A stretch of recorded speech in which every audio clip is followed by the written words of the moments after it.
Welcome to another thrilling episode of the Inalienable Right Guys. We hold these truths to be self-evident, that all men are created equal, and that they're endowed with certain inalienable rights by, BEEEEP. You can't say that. Oh, beep, beep, we censor. The thing, we can't say the thing, neither. No, it's been censored. you censor the thing, but we are, Houston, we got a problem.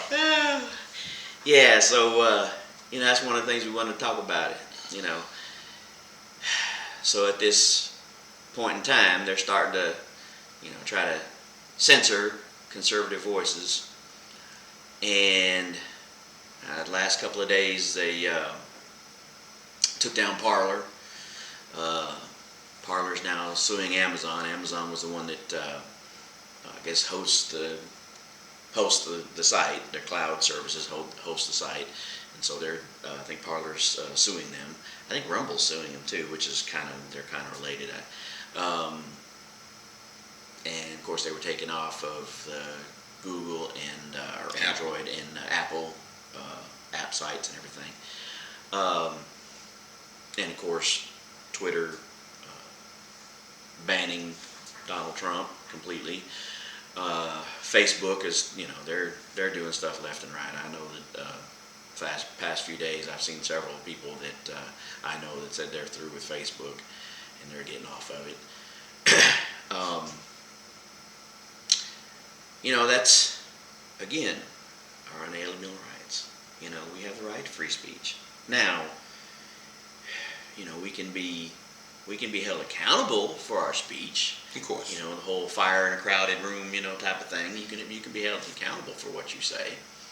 But, we should have the right to say pretty much whatever we want. And what's crazy is that there's people out there, just take Twitter for example, that, they get on there and they tout violence and they tout, destruction and all this stuff. And because they're a certain portion of the population, they get to say whatever they want. Yeah. But conservatives get on there and they can't say anything, in any type of vein that they're not getting censored, getting banned or shadow banned or whatever. And here we are on this channel we've been putting our stuff out on YouTube. Who knows how long that'll last? Right. There's several YouTubers I know that we already know there's been several over the last few years that have gotten taken down. But yeah, this idea that they can just take people off there because they don't agree with what they have to say. I know the walkaway movement. We've talked about the walkaway movement. I really like that. I've watched a lot of the testimonials on there. Some great videos. People just really open their eyes and researching the facts, what's going on, what's been going on, with our country and our politics. And they get on there and tell these wonderful stories about them having their eyes open and seeing what's going on, and having a change of heart about how they felt about things. And that whole his Brandon Strzok is the one that started that. His whole walkaway channel was taken off of Facebook, just gone. Right. So, man, This mass censorship of conservatism, of conservative voices. By the way, I want to say happy birthday to Rush Limbaugh, the big conservative voice on the right. I read somewhere where Twitter done purged 70,000 accounts since Friday. Since Friday. Wow. Friday the 8th? Yeah, since Friday the 8th, and that's just a few days ago. And they still are just at the drawing board, just trying to purge and I kind of the left has a way of disturbing us in ways. I mean, it's sort of like, I don't want to say antagonizing, but it's sure agitating to way they want to catch us while we promote capitalism, freedom of businesses, and you got free. But then they want to get into bed with big government. And then all of a sudden they want to use our own taxpayer money to keep they're a fraction of the big government, and yet take our money to censor us, and so it's like crony capitalism. It's really not no way that they can make it without the government's help, and the government can't make it without their help, as we see what happened just recently in the 2020 election. But to try to, they are so tricky. I thought about an incident when I've been watching a couple of my favorite YouTube conservatives, BCP and Bongino, and man, they are starting to look. They almost coming off like they whining, man, and it's, but it's true. But they look so sad, so deflated from just a few months when they were so excited and jubilant. And I don't mean this, again, we don't want to sound. But I get their point. I mean, when you taking monetary gain from you taking food off their table, you taking their chance for success, and all in the name because you want to be politically correct or cancel culture, and I think, Mark, it's really maybe I'm just eternal optimist, because I don't see how these people can survive on with this get woke or go broke. I don't see how they can, unless somebody literally putting all the money behind them. How can they lose that type of money and be a successful business? Because in the last day or so, Twitter supposedly lost bunches of money in stock value. How do you because we know that's already happened in some of these places where they've done these things. Off the top of my head, I can't think of another example, but I know there's been a couple where they've done this kind of stuff and lost tons of money. Well, Netflix, Netflix with the cuties thing, and so many people said, forget this, we're not going to do it anymore. We're not being subscribing to Netflix anymore, whatever, and they lost tons of money. And I think they're gambling on the fact that how soon we forget. Yeah. Soon we'll, once we get over our little snit or our little anger fit, what they think it is. But really, a true conservative, and I think sometimes when I think your wife Marcy, how she is, to me, she represents a true conservative. I mean, I'm a true conservative, so I can recognize one. You know what I mean? You will too. Don't get me wrong, but she just listen to her sometimes, and her emotions and the way she feel about the matters resonates with me so much. I don't want to again. She's on point. You know what I mean? Yeah. I don't want to sound like I don't want to sound bitter and defeated and deflated. That's far from me. I'm a happy man. And we're Christians, and we fear God. But it's more of a frustration, really. It's more of a frustration that just like this here, we want to have our voices out there. We want people to hear what we have to say and try to talk about what's going on and our viewpoint of it.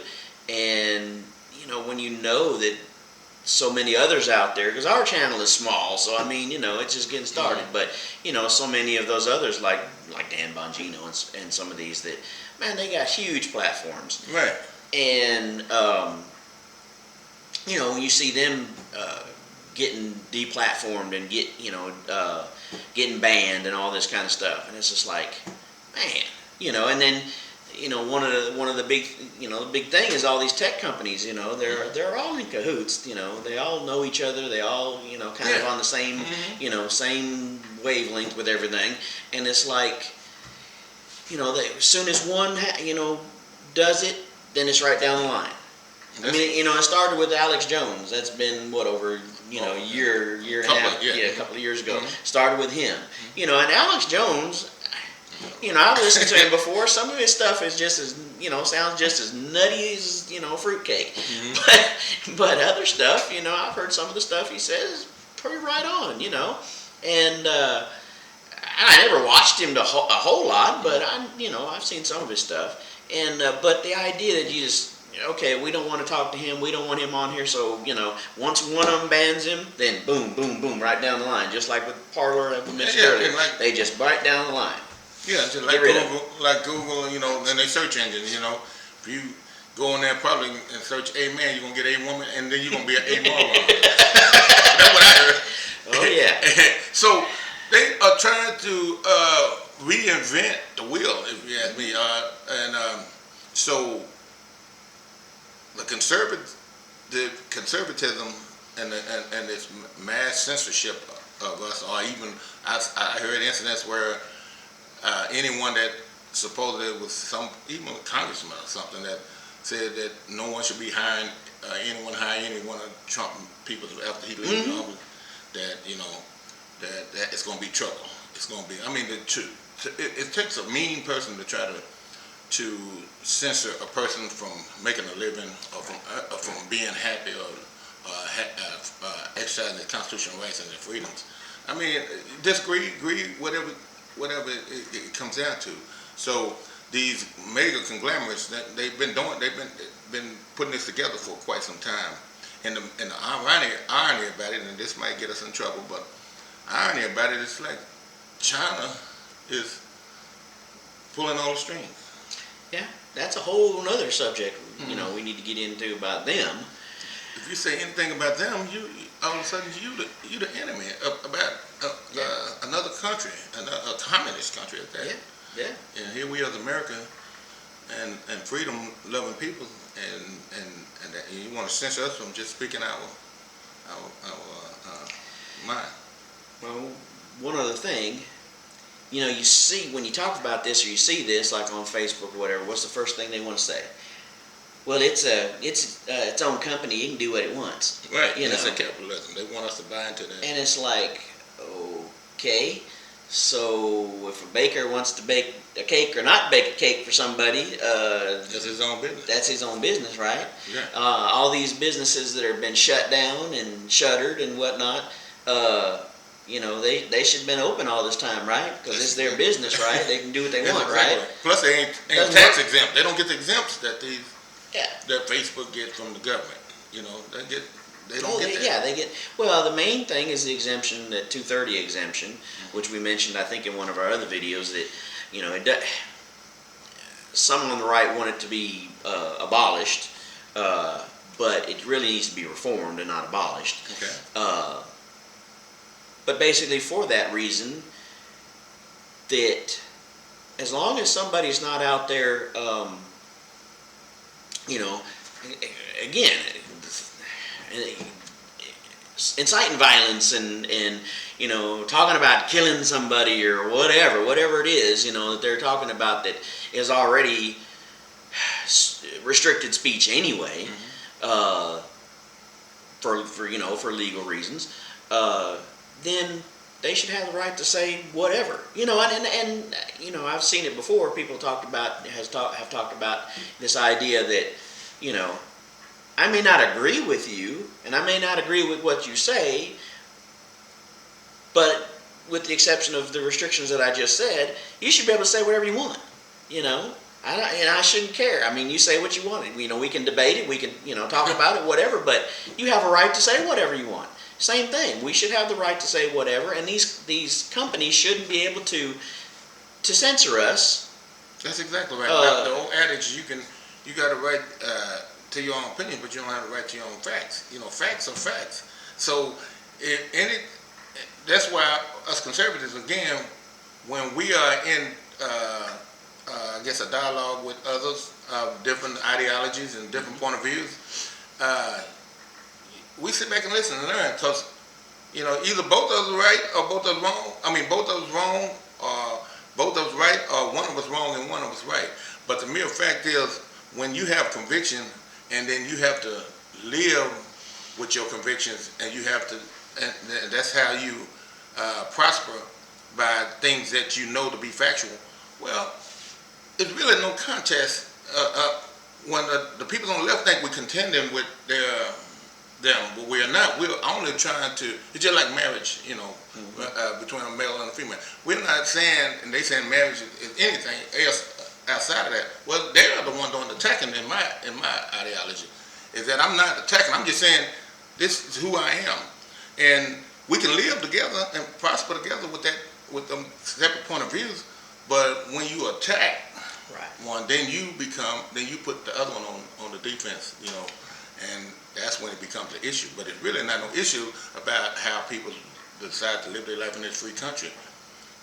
And so when you start censoring us, either we telling the truth or we doing something that make those that don't like what we have, what we stand for, we're doing something that maybe get under their skin. I don't know. Yeah, this is true. But here we have it. We're just talking about this mass censorship and this doxing of conservative voices, and seemed like it seemed like this is just the tip of the iceberg. Well, I want to say one other thing too. It's one of the things that,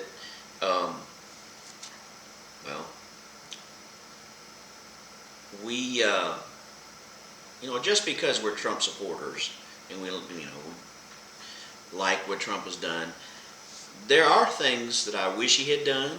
There are a few things I wish he hadn't done, but there are a few things I wish he had done. One thing that I wish he'd done, and he may have just in the last few days because of the Twitter thing, I really wish he would have got onto one of these alternative platforms. Whatever it is. I want to say that I saw something, heard something where he may have started, tweeting whatever it is on another channel. I wish he had done that a long time ago. Right. That's one of the things I fault him for, and I've mentioned that before. That if he could have done that early on, where stop getting on Twitter, get on one of these other platforms. Once you build up more of these alternative tech platforms, that's the only way we're going to take away from the ones that are just basically controlling everything right now.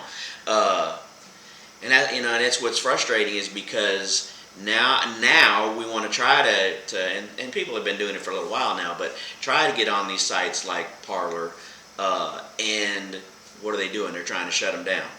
Whereas I think if he had got on some of these things earlier on, and kind of diversified all the different things that he was on, then I think that would have helped in some of the censorship stuff, because there are obviously these other folks are going to follow, wherever he's going, whatever he's saying, and they still are. I mean, that's still going to happen.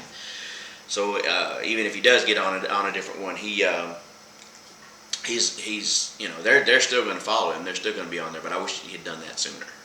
Yeah, because like you're saying, it only increases the chances that we arrive to where we're at today, and that is this mass censorship, because of the popularity he brought to that platform.